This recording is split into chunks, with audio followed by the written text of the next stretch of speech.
Hello students, in the last classes we have studied about the five kingdom of classification which was provided by R.H. Whittaker. Okay, which were Monera, Protista, Fungi, Plantae and Animalia. Okay, जिसमें से Monera, Protista, Fungi and Plantae we have already discussed.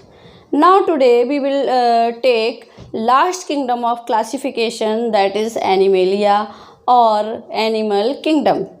Okay, in the animal kingdom सबसे first अपन study करेंगे किन के base पर. अपने को ये देखना है कि बेसिस ऑफ क्लासिफिकेशन मतलब किन बेसिस पर इस क्लासिफिकेशन में, किस क्लासिफिकेशन में, एनिमल के क्लासिफिकेशन में एनिमल्स को या ऑर्गेनिजम्स को अलग अलग फाइलम में या डिफरेंट फाइलम में इंक्लूड किया गया है. ओके, तो फर्स्ट अपन देखते हैं बेसिस ऑफ क्लासिफिकेशन में बॉडी ऑर्गेनाइजेशन या लेवल्स ऑफ ऑर्गेनाइजेशन. मतलब बॉडी के ऑर्गेनाइजेशन के बेस पर किन एनिमल्स को किस तरह के बॉडी ऑर्गेनाइजेशन में अपन ने इंक्लूड किया है. तो इसमें अपन ने 3 लेवल लिए थे: cellular level, tissue level, tissues level, then organ level and organ system level. Organ system level मतलब जो लेवल ऑफ ऑर्गेनाइजेशन है इनमें 4 कैटेगरीज में अपन ने इन एनिमल्स को डिवाइड किया है. तो सबसे फर्स्ट अपन डिस्कस करते हैं सेलुलर लेवल. सेलुलर लेवल में कहना चाहिए कि जो पॉलीफेरा या स्पॉन्ज हैं ये individual organisms their internal structure और बॉडी ऑर्गन जो होती है, ऑर्गेनाइजेशन होता है, वो सेलुलर टाइप का होता है. किन में? पॉलीफेरा या स्पॉन्ज में. इट मीन्स ये मल्टी सेलुलर तो होते हैं बट इनकी सेल्स टाइटली पैक्ड नहीं होती. जैसे अपन यहाँ देखें कि ये सेल्स हैं पॉलीफेरा की जो हैं तो मल्टी सेलुलर, क्योंकि अपने को यूनिसेलुलर तो ये दिख नहीं रहा है, मल्टी सेलुलर है बट इसकी जो सेल्स होती हैं वो टाइटली पैक्ड नहीं होती एंड वेल अरेंज्ड भी नहीं होती हैं और ना ही कलेक्टिवली कोई फंक्शन परफॉर्म करती हैं. It means no coordination and no any system is present in this type of organism. This type of organism is found in porifera.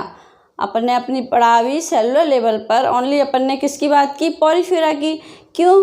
क्योंकि ये इंडिविजुअल ऑर्गेनिजम्स ही ऐसे हैं जिनमें इनका जो इंटरनल स्ट्रक्चर है वो कैसा होता है, बॉडी ऑर्गेनाइजेशन, या फिर कह सकते हैं उसको सेलुलर होता है. इट मीन्स ये मल्टी सेलुलर होते हुए भी सेल्स टाइटली पैक्ड नहीं होती, वेल अरेंज्ड नहीं होती और ना ही कलेक्टिवली कोई जो फंक्शन है वो परफॉर्म करती हैं. It means no coordination, no any system is present in this type of organism. Okay, this type of organism is found in porifera. मतलब इस टाइप के ऑर्गेनिजम्स किस में प्रेजेंट होते हैं?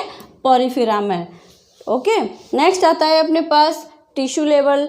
तो टिश्यू लेवल में क्या है? It is made up of lot of combined cells. Lot of combined cells मतलब जैसे मल्टी सेलुलर तो ये भी हैं, सेलुलर भी थे पॉलीफेरा बट ये टाइटली पैक्ड नहीं थे. और टिश्यू लेवल में देखें तो सेल कैसी हैं? कंबाइंडली जो मतलब बहुत ज़्यादा पैक्ड होती हैं, टाइटली पैक्ड होती हैं. इस वजह से ये क्या होते हैं? लॉट ऑफ फंक्शन को परफॉर्म करते हैं और इनमें वेल कोऑर्डिनेशन भी होता है. और इस टाइप के ऑर्गेनिज्म प्रेजेंट होते हैं किटेनोफोरा में. किटेनोफोरा में इस तरह का जो बॉडी ऑर्गेनाइजेशन सिस्टम है वो प्रेजेंट होता है. किस टाइप का? टिश्यू लेवल टाइप का. अब अपन थर्ड नंबर की बात करते हैं organ level. Organ level means कि many tissues combined together and then they perform many functions with well coordination.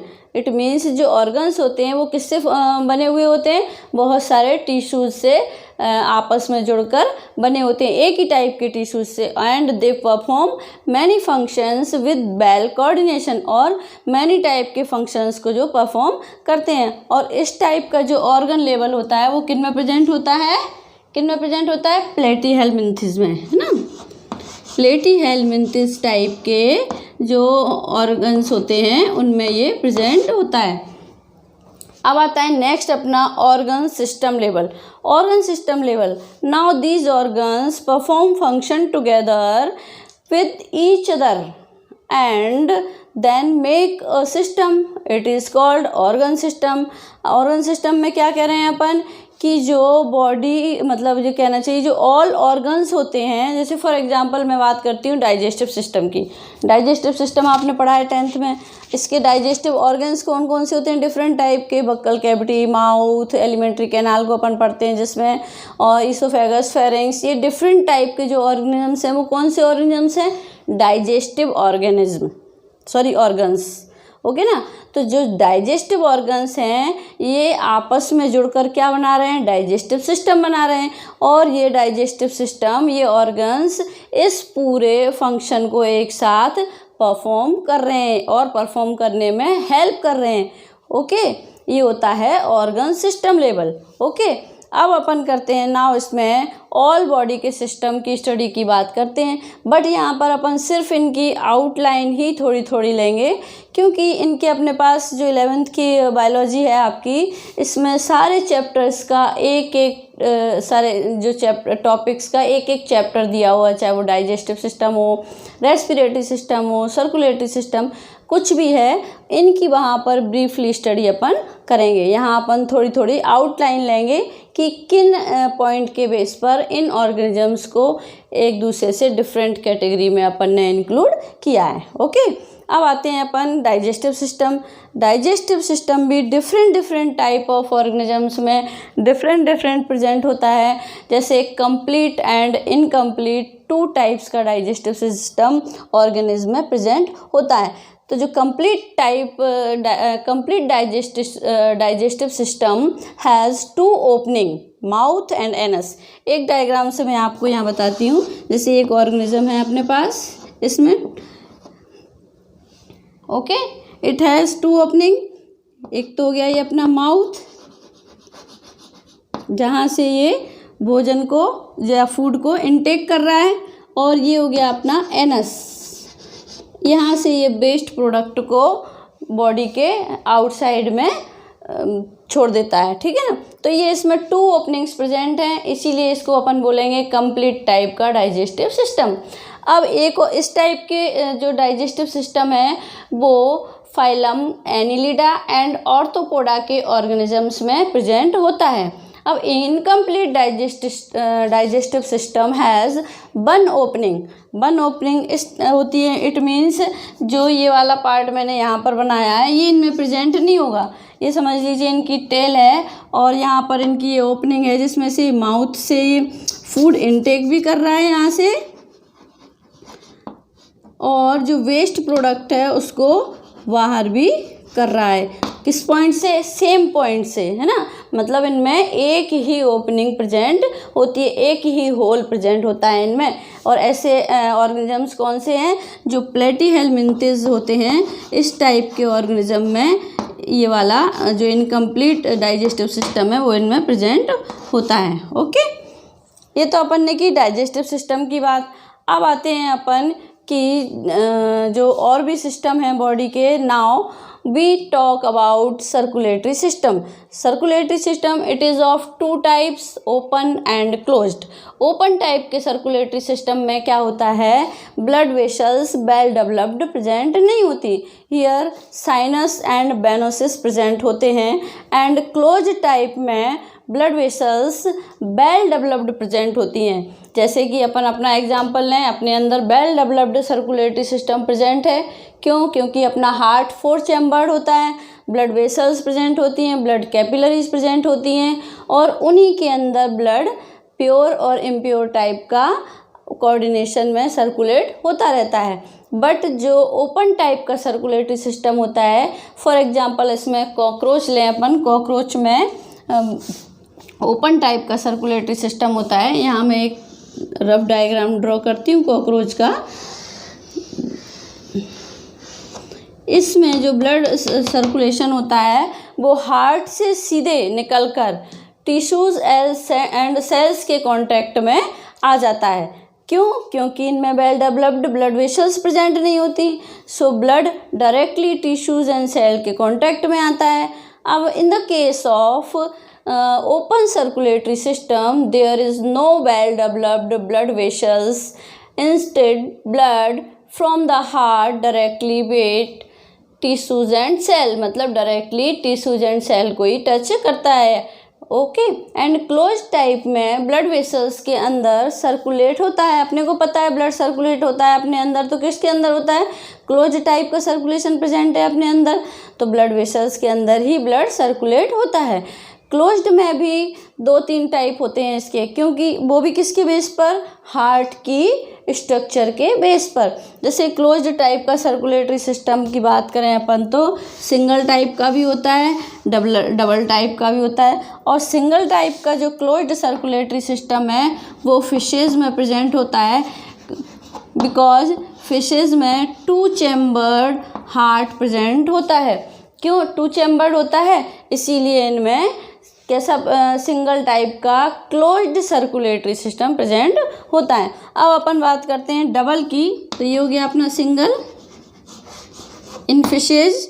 And double की सर्कुलेशन की बात करें तो जो डबल टाइप का सर्कुलेटरी सिस्टम होता है किन ऑर्गेनिज्म में होता है? जिनमें 4 चैम्बर्ड हार्ट प्रेजेंट होता है। 4 चैम्बर्ड हार्ट प्रेजेंट होता है। अब किन में होता है 4 चैम्बर्ड हार्ट? बर्ड्स में, बर्ड्स एंड मैमल्स में। बर्ड्स एंड मैमल्स में 4 चैम्बर्ड हार्ट प्रेजेंट होता है, इसीलिए इनमें कभी भी ब्लड की मिक्सिंग नहीं होती।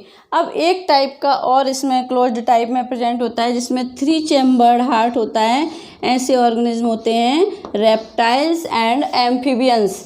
रेप्टाइल्स एंड एम्फीबियंस होते हैं जिनमें इनकम्प्लीट डबल सर्कुलेशन प्रेजेंट होता है, बट इसमें भी एक एक्सेप्शन है कि रेप्टाइल्स में जो क्रोकोडाइल है उसमें 4 चैम्बर्ड हार्ट प्रेजेंट होता है। ओके, और जब ये इनकम्प्लीट डबल सर्कुलेशन होता है इनमें तो कहीं ना कहीं ब्लड की मिक्सिंग तो होती ही है। ये तो अपन ने बात की यहाँ पर किस लेवल की? Levels of organisation. ये अपना कंप्लीट हो गया। नेक्स्ट पॉइंट अपन लेते हैं बॉडी सिमेट्री।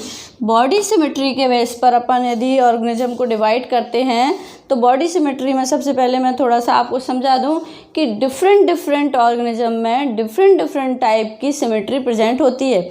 फॉर एग्जाम्पल कोई ऑर्गेनिज्म ऐसा है जिसकी बॉडी को अपन किसी भी प्लेन से या एक्सिस से 2 इक्वल हाफ में यदि अपन डिवाइड करते हैं तो वो इक्वल हाफ में इजीली डिवाइड हो जाती है। फॉर एग्जांपल ये एक ऑर्गेनिज्म है अपने पास, ठीक है, अपन ने इस प्लेन से या एक्सिस से इसको 2 इक्वल हाफ में डिवाइड कर दिया ना। अब यदि अपन इसको ऐसे भी कर सकते हैं, ट्रांसवर्स सेक्शन में भी कर सकते हैं तो भी इक्वल हाफ में डिवाइड हो जाएगा, और यदि मैं इसको ऐसे करूं तो भी ये इक्वल हाफ में डिवाइड हो जाएगा। इस तरह की सिमेट्री को अपन बोलते हैं रेडियल सिमेट्री। रेडियल सिमेट्री, ठीक है। अब आता है नेक्स्ट अपना एसिमेट्रिकल। एसिमेट्रिकल कैसे होते हैं? They can not be divide into 2 equal half from any plane. मतलब कि मैंने एक एग्जांपल यहाँ पर लिया किसी भी एनिमल का, कि ये देखिए अपन ने यहाँ पर एक एनिमल लिया और इसको मैं 2 इक्वल हाफ में डिवाइड करना चाहती हूँ, तो ये किसी भी इससे किया तो इससे भी नहीं होगा, ट्रांसवर्स करेंगे तो इससे भी नहीं होगा, और इस तरह से करें तो भी इक्वल हाफ में तो डिवाइड नहीं होगा। इस तरह की सिमेट्री को अपन बोलते हैं एसिमेट्रिकल। ओके, नेक्स्ट आता है अपना कि बायलेटरल। बायलेटरल टाइप की सिमेट्री में कोई एग्जाम्पल अपन लेते हैं कि कोई एनिमल है जिसको अपन सेंट्रल एक्सिस से 2 इक्वल हाफ में डिवाइड कर देते हैं। इस टाइप की सिमेट्री को अपन बोलते हैं bilateral symmetry. Is it clear? Next point अब अपन लेकर चलते हैं यहाँ पर कौन सा, जर्म लेयर। जर्म लेयर कहाँ प्रेजेंट होती है? सबसे पहले तो अपने को ये पता होना चाहिए जर्म लेयर प्रेजेंट होती है एम्ब्रियोनिक स्टेज में ऑर्गेनिज्म की। एम्ब्रियोनिक स्टेज में प्रेजेंट होती हैं। तो जो एम्ब्रियोनिक स्टेज में जो जर्म लेयर प्रेजेंट होती हैं वो 3 लेयर्ड होती हैं। कौन कौन सी? Ectoderm,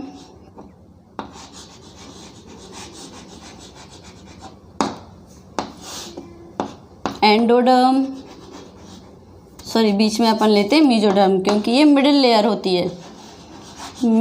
mesoderm and endoderm that is internal layer. Okay, इसको थोड़ा सा डायग्राम से समझोगे ना आप तो इजीली आपको देखिए ये अपने पास 3 लेयर हैं that is ectoderm, it is endoderm and it is mesoderm. Mesoderm is a middle layer. Okay, अब इनका फंक्शन क्या होता है? इनका फंक्शन होता है कि जो एक्टोडर्म होती है ये किसके लिए रिस्पॉन्सिबल होती है? ये central nervous system and skin की फॉर्मेशन के लिए ये क्या करती है? रिस्पॉन्सिबल होती है। और जो मीजोडर्म होती है, मीजोडर्म वो रिस्पॉन्सिबल होती है किस किस के लिए? कि हार्ट एंड नोटोकॉर्ड की को ड्राइव करने के लिए मतलब ये रिस्पॉन्सिबल होती है। मीजोडर्म का फंक्शन क्या होता है? हार्ट एंड नोटोकॉर्ड को ड्राइव करना या फॉर्मेट करना। ओके, थर्ड अपने पास लेयर है endoderm. Endoderm they are responsible for formation of internal soft organs. मतलब जो एंडोडर्म है वो इंटरनल लेयर है, इसीलिए इसका फंक्शन इंटरनल जो ऑर्गन्स होते हैं उनको फॉर्मेट करना है। और इन किनको करती है? बट इंटरनल में भी जो इंटरनल सॉफ्ट ऑर्गन्स होते हैं उनको ये फॉर्मेट करती है। अब ये तीनों layer he different type of organisms के या ऑर्गन्स के फॉर्मेशन के लिए रिस्पॉन्सिबल होती हैं। अब इसमें अपने को एक चीज़ थोड़ी सी स्पेशल मैं आपको बताती हूँ कि ये कैसी होती हैं कि ये डिप्लोब्लास्टिक भी होती है किसी किसी ऑर्गेनिजम्स में और टिप्रोब्लास्टिक भी होती है। ये किस बेस पर बताया आपने? कि जिसमें ये 2 प्रेजेंट होती हैं एक्टोडर्म एंड एंडोडर्म। जिन ऑर्गेनिजम्स में ये 2 लेयर प्रेजेंट होती हैं उसको तो अपन बोलते हैं डिप्लोब्लास्टिक। मतलब कैसे? जिनमें कि जो मीजोडर्म होती है वो कम्प्लीटली डेवलप नहीं होती, बट सम ऑर्गेनिज्म के पास ओनली 2 लेयर प्रेजेंट होती हैं एक्टोडर्म एंड एंडोडर्म। अब मीजोडर्म की जगह पर क्या प्रेजेंट होता है? मीजोग्लिया प्रेजेंट होता है। मीजोग्लिया मीन्स जो ये लेयर होती है मीजोडर्म, इसकी जगह पर इस तरह से मीजोग्लिया प्रेजेंट होता है। और ये मीजोग्लिया प्रेजेंट होने की वजह से इनमें मीजोडर्म कम्प्लीटली डेवलप नहीं हो पाती। बट इस मीजोग्लिया को 3rd लेयर के रूप में कंसिडर नहीं करते, इसीलिए जिनमें ये 2 लेयर प्रेजेंट होती हैं एक्टोडर्म और एंडोडर्म, उन ऑर्गेनिजम्स को अपन बोलते हैं डिप्लोब्लास्टिक। और जिनमें वेल डेवलप्ड 3 लेयर प्रेजेंट होती हैं एक्टोडर्म, मीजोडर्म, एंडोडर्म, उनको बोलते हैं अपन ट्रिप्लोब्लास्टिक ऑर्गेनिज्म। ठीक, अब आता है अपना नेक्स्ट पॉइंट कि जो सीलोम होती है, सीलोम के बेस पर अपन डिफरेंट टाइप के ऑर्गेनिजम्स को डिफरेंट कैटेगरीज में इंक्लूड करते हैं। ठीक, coelom means cavity means blank space present होता है। अब आप बोलेंगे मैम ब्लैंक स्पेस तो ईसोफेगस में भी प्रेजेंट होता है, फूड पाइप में भी प्रेजेंट होता है, विंड पाइप में भी प्रेजेंट होता है, जितनी भी ट्यूबुलर लाइक स्ट्रक्चर होती हैं उन सभी में जो होता है वो ब्लैंक स्पेस प्रेजेंट होता है। तो क्या उन सभी को अपन सीलोम बोलेंगे? नहीं, वो सब उन सब को अपन सीलोम नहीं कह सकते। किसको बोलेंगे? The cavity surrounded by the mesoderm. जो अपन ने यहाँ मीजोडर्म की बात की थी ना, इस मीजोडर्म के सराउंडिंग में जो कैविटी प्रेजेंट होती है, जो ब्लैंक स्पेस प्रेजेंट होता है, उसको अपन बोलते हैं coelom. Okay, it is known as coelom. Many organisms में तो क्या होता है, ये सीलोम एब्सेंट होती है। सम ऑर्गेनिजम्स में हाफ कैविटी प्रेजेंट होती है या हाफ सीलोम प्रेजेंट होती है, एंड सम ऑर्गेनिजम्स में कंप्लीट सीलोम प्रेजेंट होती है। इसका मैं आपको थोड़ा सा डायग्राम बता देती हूँ। इसी में बता देती हूँ कि ये जो मेसोडर्म की जो लेयर है ना, जो लेयर है ये मेसोडर्म, यहाँ पर जो ये कैविटी प्रेजेंट होती है इसको अपन बोलते हैं सीलोम। ये सीलोम होती है। अब इसमें थोड़ा सा मैं आपको बता देती हूँ तीनों के टाइप। ये जो है यहाँ लिया अपन ने, यहाँ पर ये सीलोम है,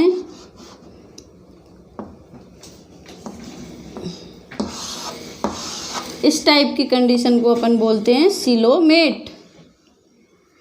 ठीक है ना, ये हो गई अपनी सीलोमेट। दूसरी कंडीशन आ जाएगी अपने पास, क्योंकि इसमें कंप्लीट सीलोम प्रेजेंट है। दूसरी कंडीशन आती है अपने पास जिसमें सीलोम प्रेजेंट नहीं है, क्योंकि ये 2 लेयर ही प्रेजेंट दिख रही हैं अपने को, तो ये कंडीशन हो गई एसीलोमेट। ओके। थर्ड कंडीशन आती है अपने पास स्यूडोसीलोमेट। स्यूडोसीलोमेट मीन्स इसमें हाफ कैविटी प्रेजेंट होती है, मतलब जो पैचेज में प्रेजेंट होती हैं, इस तरह से अपन इसको बोलते हैं स्यूडोसीलोमेट। ये अपने पास पैचेज हैं, इसके पैचेज में जो है वो कैविटी प्रेजेंट होती है, तो इसको बोलेंगे स्यूडोसीलोमेट। मैं पूरा नहीं लिख रही हूँ, आप लोग लिख लीजिएगा इसको। ठीक, ये 3 टाइप की कैटेगरीज अपने पास किसकी हो गई, सीलोम की। 3 टाइप सीलोम हो गई, सीलोमेट, एसीलोमेट एंड स्यूडोसीलोमेट। ओके। अब इनमें ऑर्गन्स भी पता होना चाहिए अपने को। सीलोमेट टाइप की कैविटी किन ऑर्गेनिजम्स में प्रेजेंट होती है, जो एनिलिडा से लेकर कॉर्डेटा तक के एनिमल्स होते हैं, उन सभी में सीलोमेट टाइप की कैविटी प्रेजेंट होती है। Second number acoelomate. Acoelomate present होती है किसमें, पॉरीफेरा में, मतलब इसमें सीलोम प्रेजेंट ही नहीं होती। पॉरीफेरा से लेकर प्लेटीहेल्मिन्थ तक। क्यों, क्योंकि ये तो स्पॉन्ज लाइक स्ट्रक्चर है, इनमें सीलोमेट कहाँ से प्रेजेंट होगी, क्योंकि ये तो फ्लैट स्ट्रक्चर होता है पूरा। ओके। नेक्स्ट आता है अपना क्या कहना चाहिए, थर्ड नंबर अपन ने कौन सा पढ़ा था, स्यूडोसीलोमेट। स्यूडोसीलोमेट किन में प्रेजेंट होती है, जो एस्केहेल्मिन्थिस होते हैं, एस्केहेल्मिन्थिस के ऑर्गेनिजम्स में स्यूडोसीलोमेट प्रेजेंट होती है। For example tapeworm. Okay, ये अपना सीलोम का कंप्लीट हुआ। नेक्स्ट अपन लेते हैं नोटोकॉर्ड के बेस पर। नोटोकॉर्ड किसमें किस टाइप की प्रेजेंट होती है और किसमें एब्सेंट होती है, उसके बेस पर कैटेगरीज में डिवाइड किया है अपन ने। इट इज़ नोटोकॉर्ड का सबसे पहले स्ट्रक्चर पता होना चाहिए अपने को। इट इज़ ट्यूबुलर या रॉड लाइक स्ट्रक्चर होती है इनकी, and structure present between the nerve cord and alimentary canal. Okay. It is derive from mesoderm. Third point आता है animal which possess the notochord at some stage in their lifetime are called notochords. It means कि chordatas, जिसमें जिन animals में ये notochord present होती है उनको किस में डिवाइड किया है, किस में इंक्लूड किया है, कॉर्डेट्स में। और जिनमें ये जिन एनिमल्स में ये नोटोकॉर्ड एब्सेंट होती है उनको लिया है अपन ने नॉन कॉर्डेट्स में। So animal which never possess the notochord are called chordates, non chordates. Okay. Next अपना पॉइंट अब बचा हुआ है यहाँ सेगमेंटेशन के बेस पर। सेगमेंटेशन की body is unsegmented in Porifera, Coelenterata and Aschelminthes. मतलब जो अपने एनिमल किंगडम है उसमें 3 फाइलम्स ऐसे हैं, पॉरीफेरा, सिलेंट्रेटा एंड एस्केहेल्मिन्थिस। इनके ऑर्गेनिजम्स की बॉडी अनसेगमेंटेड होती है। क्यों, क्योंकि ये फ्लैट लाइक स्ट्रक्चर होती हैं। सेकेंड पॉइंट अपन देखते हैं कि जो बॉडी सेगमेंटेड होती है वो किन एनिमल्स में होती है, एनिलिड्स एंड ऑर्थोपोडाज में ये जो बॉडी सेगमेंटेड या सेगमेंटेशन प्रेजेंट होता है। नेक्स्ट 2 पॉइंट्स इंपॉर्टेंट है यहाँ आपके लिए कि जो new segment are added from anterior end. अब अपन यहाँ थोड़ा सा डायग्राम देख लें, इससे आपको इजीली समझ में आ जाएगा। जैसे एक ऑर्गेनिज्म है और इसका जो ये एंटीरियर पार्ट है, मतलब हेड पार्ट है, ये इसका हेड पार्ट से कोई न्यू सेगमेंट यहाँ ऐड हो रहा है, तब तो अपन बोलेंगे उन एनिमल्स को मतलब ये किस में प्रेजेंट होता है, टेपबॉम में, और जो new segments are added from posterior end, ऐसा किन में सेगमेंटेशन होता है, अर्थवॉर्म में, मतलब यहाँ से ना होकर पोस्टीरियर एंड से न्यू सेगमेंट की फॉर्मेशन स्टार्ट हो जाती है। वो एनिमल्स कौन से हैं, अर्थवॉर्म। ओके, ये यहाँ तक अपना आज कंप्लीट हो गया है। मतलब अपन ने जो एनिमल किंगडम है उनमें जो बेसिस ऑफ क्लासिफिकेशन है, मतलब किन कैरेक्टर्स के बेस पर एनिमल किंगडम में ऑर्गेनिजम्स को या एनिमल्स को डिफरेंट टाइप ऑफ कैटेगरीज में अपन ने इंक्लूड किया है, वो अपन ने यहाँ पर उन कैटेगरीज को यहाँ 1 बाय 1 देख लिया है। अब नेक्स्ट जो मैं आपका क्लास लूँगी उसमें पूरा मैं एनिमल किंगडम का पहले आपको फ्लो चार्ट ड्रॉ करूँगी और फिर अपन 1 बाय 1 एक एक स्टेप लेकर उन सारे क्लासिफिकेशंस को यहाँ पर स्टडी करेंगे उनकी। Thank you.